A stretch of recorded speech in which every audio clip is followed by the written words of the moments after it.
안녕하세요, 여러분. 오늘은 당신의 인생을 완전히 바꿀 수 있는 주제를 다뤄볼까 합니다. 혹시 이런 생각해 보신 적 있나요? 왜 어떤 사람은 부자가 되고 어떤 사람은 그렇지 못할까? 돈을 버는 사람과 그렇지 못한 사람의 차이는 과연 무엇일까요? 정답은 놀랍게도 바로 당신의 뇌에 있습니다. 이 영상은 뇌과학의 관점에서 부자와 가난한 사람의 사고방식을 파헤치는 책입니다. 부자의 뇌가 어떻게 돈을 끌어당기는지, 가난한 뇌가 어떤 함정에 빠지는지, 그리고 당신이 부자의 뇌로 업그레이드할 수 있는 실질적인 방법을 지금부터 하나씩 알려드릴게요. 자, 준비되셨나요? 지금부터 약 10분간 당신의 뇌를 부자로 만드는 여정을 함께 떠나요. 섹션 1 부자의 뇌와 가난한 뇌, 그 차이는 무엇인가? 먼저 이 책의 핵심 메시지부터 짚어볼게요. 저자는 뇌과학의 궁극적인 목표가 인간의 행복에 기여하는 것이라고 강조합니다.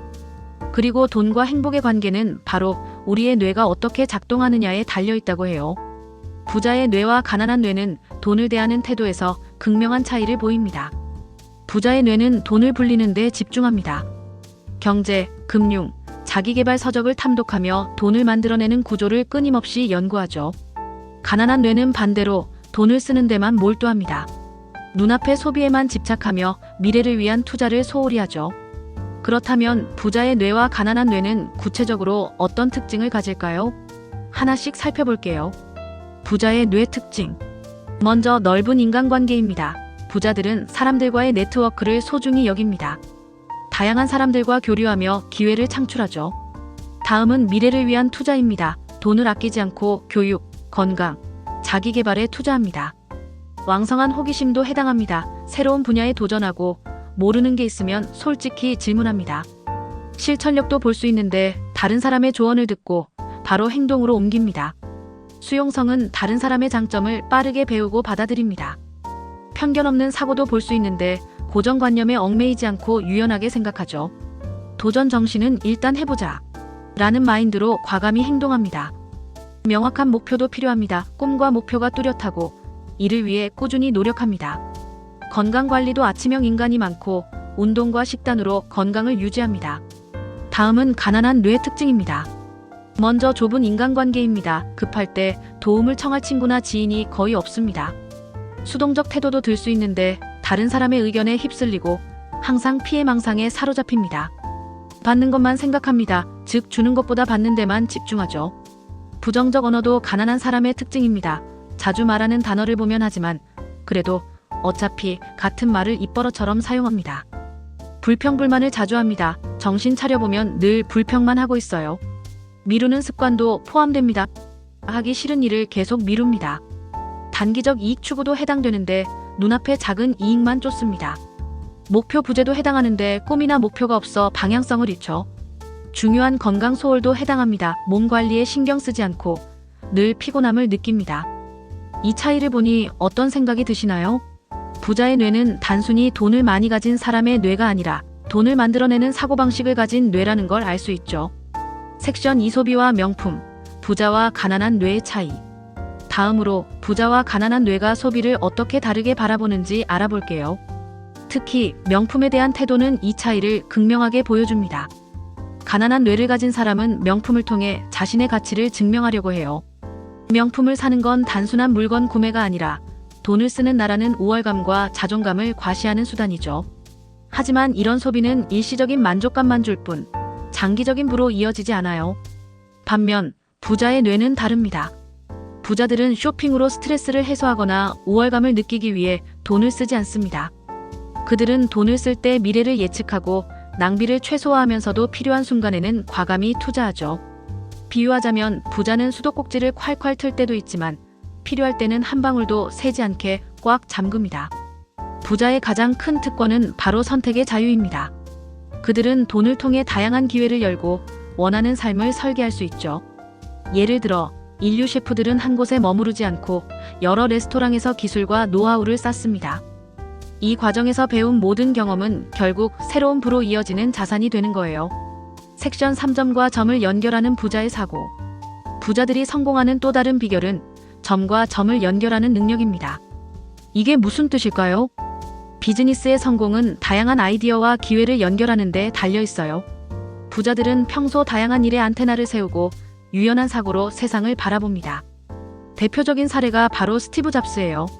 스티브 잡스는 대학에서 캘리그래피를 열심히 공부했는데 이 경험이 나중에 매킨토시의 아름다운 폰트 디자인으로 이어졌죠. 언뜻 무관해 보이는 캘리그래피와 컴퓨터 디자인이 결국 혁신으로 연결된 거예요. 부자의 뇌는 이렇게 보조선이 되어 서로 다른 점들을 연결하며 새로운 가치를 창출합니다. 여러분도 지금 배우고 있는 지식이나 경험이 언젠가 큰 자산이 될 수 있다는 걸 잊지 마세요. 섹션 4 로젠탈 효과, 믿음이 현실을 만든다. 다음은 부자의 뇌가 어떻게 믿음을 통해 성공을 끌어당기는지 알아볼게요. 이를 설명하는 대표적인 사례가 로젠탈 효과입니다. 샌프란시스코의 한 초등학교에서 실험을 했어요. 학생들을 무작위로 뽑아 교사들에게 이 아이들은 상위 20%의 지능을 가진 학생들이라고 거짓으로 알려줬죠. 8개월 뒤 이 학생들의 지능 검사 점수가 실제로 다른 학생들보다 훨씬 높게 나왔습니다. 왜일까요? 교사들이 이 학생들을 특별히 대우하고 더 많은 기회를 주었기 때문이에요. 즉, 믿음이 현실을 바꾼 거죠. 이 실험을 주도한 교수의 이름을 따서 로젠탈 효과라고 부릅니다. 부자의 뇌를 가진 사람들은 스스로를 믿고 주변 사람들에게도 긍정적인 믿음을 심어줍니다. 여러분도 지금부터 자신을 부자가 될 사람이라고 믿어보세요. 그 믿음이 행동을 바꾸고 결국 현실을 바꿀 거예요. 섹션 5 이스털린의 역설. 돈과 행복의 균형. 돈이 많다고 해서 반드시 행복한 건 아니에요. 이걸 설명하는 이론이 바로 이스털린의 역설입니다. 이스털린은 경제 성장이 행복을 보장하지 않는다고 주장했어요. 예를 들어 전후 일본은 급격한 경제 성장을 이뤘지만 국민의 생활 만족도는 오히려 낮아졌죠. 왜일까? 가난한 사람은 소득이 늘어나면 행복감이 크게 증가합니다. 중산층 이상을 보면 일정 수준 미국 기준 연봉 7만 5천 달러, 한국 기준 1인 가구 9,005만 원, 3인 가구 1억 5,500만 원을 넘으면 소득 증가가 행복에 큰 영향을 미치지 않아요. 돈만 추구하는 사람은 삶의 만족도가 낮아질 때가 많아요. 부자의 뇌는 돈을 삶의 수단으로 보고 진정한 행복은 관계, 건강, 목표에서 온다는 걸 이해하죠. 재미있는 사실은 부자들은 자신이 돈을 버는 것보다 주변 사람이 성공할 때 더 큰 행복을 느낀다는 거예요. 이는 뇌의 보상 체계, 특히 도파민이 활성화되기 때문입니다. 섹션 6 유대인의 사고방식, 돈을 모으는 비결. 왜 성공한 CEO 중 유대인이 많을까요? 이 책은 유대인의 독특한 사고방식을 통해 그 비결을 알려줍니다. 한 유대인 친구는 체크카드 대신 신용카드만 사용하는 이유를 이렇게 설명했어요. 신용카드를 쓰면 구매일부터 결제일까지 이자를 벌 수 있다고요. 이 작은 차이가 장기적으로 큰 자산으로 이어지죠. 유대인들은 역사적으로 돈 외에 의지할 게 없는 환경에서 살아왔기 때문에 돈을 관리하고 불리는데 탁월한 능력을 키웠어요. 그들의 사고방식 중 하나가 진자발상입니다. 진자발상은 한 가지 관점에서 문제를 보고 그 반대 관점에서도 다시 생각해보는 방식이에요. 예를 들어, 이 투자가 정말 안전한가? 라고 생각했다면 이 투자가 실패하면 어떤 리스크가 있을까? 를 고민하는 거죠. 이 과정은 사각지대를 없애고 더 객관적인 판단을 가능하게 합니다. 여러분도 지금부터 진자발상을 연습해보세요. 한 가지 관점에 갇히지 말고 반대편에서 문제를 바라보는 습관을 들이면 더 현명한 결정을 내릴 수 있을 거예요. 섹션 7 포틀레치와 인간관계의 투자. 부자들이 인간관계를 어떻게 활용하는지 알아볼까요? 이 책은 포틀레치라는 개념을 통해 그 비밀을 풀어줍니다. 포틀레치는 북태평양 연안 원주민들이 행하던 의식으로 자신의 재물을 아낌없이 나누며 지위와 명예를 과시하는 행사였어요. 초대한 손님들은 나중에 더 성대한 잔치로 이를 갚았죠. 이 과정은 돈과 인간관계의 본질을 보여줍니다. 부자들은 인간관계를 투자로 봐요. 그들은 사람들과의 교류에 돈과 시간을 아끼지 않습니다. 성공한 사람들은 내가 베푼 것이 언젠가 돌아온다는 믿음을 가지고 있죠. 부자가 되는 건 혼자만의 노력이 아니라 훌륭한 사람들과의 협력으로 가능해요. 신뢰할 수 있는 파트너, 조언자, 응원하는 사람들이들이 성공의 기반이 됩니다. 그리고 한 가지 더. 부자들은 사람을 가려서 만납니다. 당신이 어떤 사람과 교류하느냐가 당신의 미래를 결정해요. 지금 주변을 돌아보세요. 당신을 성장시키는 사람들과 함께하고 있나요? 섹션 8 부자의 의사소통 능력. 부자들에게 공통적으로 보이는 또 다른 특징은 뛰어난 의사소통 능력입니다. 부자들은 상대방을 이해하고 그들의 마음을 움직이는데 탁월해요. 이를 선제적 소통이라고 부릅니다. 그들은 먼저 다가가고 먼저 베풉니다. 상대방의 장점을 찾아 긍정적인 말을 건네죠. 인간관계의 기본 원칙은 먼저 베푸는 것이에요. 부자의 뇌를 가진 사람은 이 원칙을 철저히 실천합니다. 상대를 인정하고 신뢰를 쌓는 과정에서 더 많은 기회와 책임을 얻게 되죠. 여러분도 오늘부터 작은 실천을 시작해보세요. 주변 사람에게 진심 어린 칭찬 한마디를 건네보는 건 어떨까요? 섹션 9 부자의 신중한 투자와 체력 관리. 부자들은 투자에도 매우 신중합니다. 아무리 매력적인 제안이라도 확고한 기준으로 판단하죠.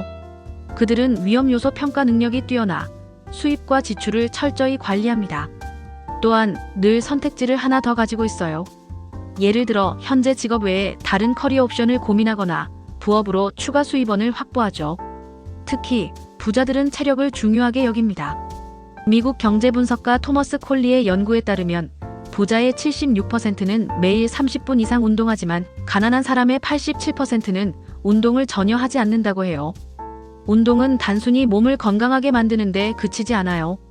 뇌의 주의 시스템을 활성화해 스트레스를 줄이고 의욕과 집중력을 높여줍니다. 부자가 되려면 맑은 정신과 올바른 판단력이 필수예요. 지금부터라도 하루 10분이라도 운동을 시작해보세요. 섹션 10 아이디어가 돈이 되는 시대, 테드와 브랜드의 힘. 마지막으로 부자들이 어떻게 아이디어를 돈으로 바꾸는지 알아볼게요. 대표적인 사례가 테드입니다. 테드는 전파할 만한 가치가 있는 아이디어를 모토로 짧은 강연으로 전 세계인을 사로잡았죠. 테드 강연은 길어야 20분, 짧으면 5분이지만 철저히 준비된 아이디어는 돈으로 환산할 수 있는 가치를 지닙니다. 과거 테드 참석에는 1만 달러의 연회비가 필요했지만 지금은 무료로 공개되며 더 큰 영향력을 발휘하고 있어요. 또한 부자들은 브랜드의 가치를 이해합니다. 코카콜라와 KFC는 비밀 레시피로 신비감을 유지하며 소비자를 끌어당기죠. 이처럼 혁신은 브랜드의 핵심이며 쉽게 모방할 수 없는 자산이에요. 마무리와 행동 유도. 자, 여러분. 오늘 우리는 당신의 뇌는 부자 뇌인가, 가난한 뇌인가? 를 통해 부자의 사고방식을 깊이 탐구해봤습니다. 부자의 뇌는 단순히 돈을 많이 가진 뇌가 아니라 돈을 만들어내는 사고와 행동을 가진 뇌라는 걸 알게 됐죠. 지금부터라도 작은 변화부터 시작해보세요. 긍정적인 말을 입에 담고 인간관계에 투자하고 운동으로 체력을 키우고 아이디어를 기록하고 실행해보세요. 이 책의 더 자세한 내용이 궁금하시다면 아래 링크에서 PDF 요약본을 무료로 다운로드 받으실 수 있습니다. 이 책을 꼭 읽어보시고 당신의 뇌를 부자의 뇌로 업그레이드 하세요. 그리고 이 영상이 도움이 되셨다면 구독과 좋아요, 알림 설정까지 부탁드릴게요. 여러분의 응원이 저에게 큰 힘이 됩니다. 다음 영상에서도 좋은 책으로 다시 찾아뵐게요. 여러분, 부자의 뇌로 한 걸음 더 나아가세요. 안녕히 계세요.